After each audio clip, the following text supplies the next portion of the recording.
I think the big question for 2019 is going to be, for Europe at least, is going to be the 5G network. There's a contest about which location is really going to be able to roll this out the fastest. 5G will mean that all the speeds of information, basically information traveling, especially also for connected devices, for trends like IoT, is going to radically change in countries who are capable of rolling out 5G. So I think if 2019 is in some countries sort of a major milestone moment where this may or may not happen, at least in some pilot projects, and so I think 2019, if I'd have to bet on a technology that may reshape a lot of other disruptive technologies, that would be 5G network. I don't think there's one single technology that's going to shape the next decade. I think it's a combination of multiple technologies, from cloud to machine learning to AI to blockchain to augmented reality to robotics. And the combination of some of these technologies, for example, machine learning, AI and robotics, is going to radically change a lot of industries, and they together are going to shape the next decade. And I think all of these technologies, I think one thing they all have in common, or their impact has in common, is that they are going to change the future of work. They're going to change how humans work together, how they collaborate. We're seeing way more structures going from hierarchy to networks, and so on. So I think if I'd have to name one single thing that I'm really excited about for the next 10 years, that would be the future of work.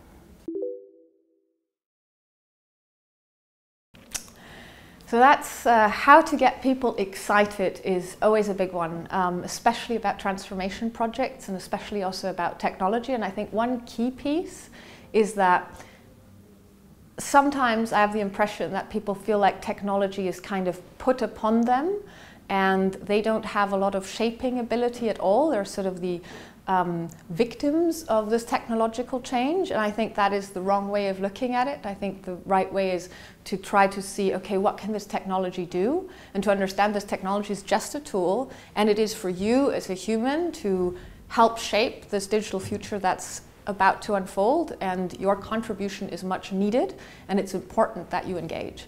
And I think having leaders who can carry that message and can also show a vision of where they want to go with, thanks to technology and digital transformation, but then at the same time not only communicate this but also enable people to truly engage in this vision. That's going to be the key to have this type of, I guess, digital leadership in the next years to come. I think innovation can be realized in two ways. Number one, through external partners, building up an ecosystem of startups, academic partners, and so on, to come up with new innovative business models and technologies and uses thereof.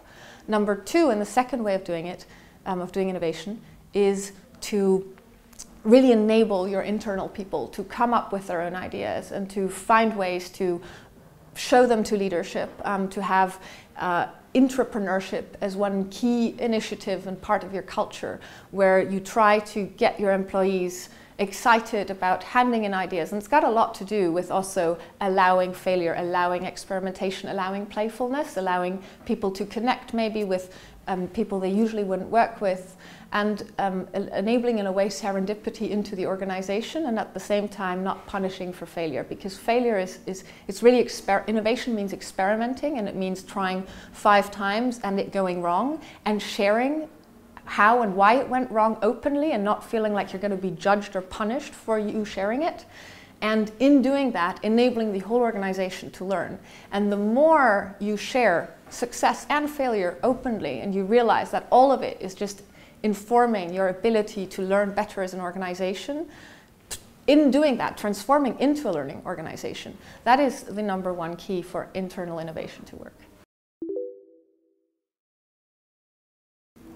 I think that for me, the number one place where I get inspired is by meeting people, engaging with people, working with people who are excited about driving progress forward, about shaping the future, and having a positive vision about that.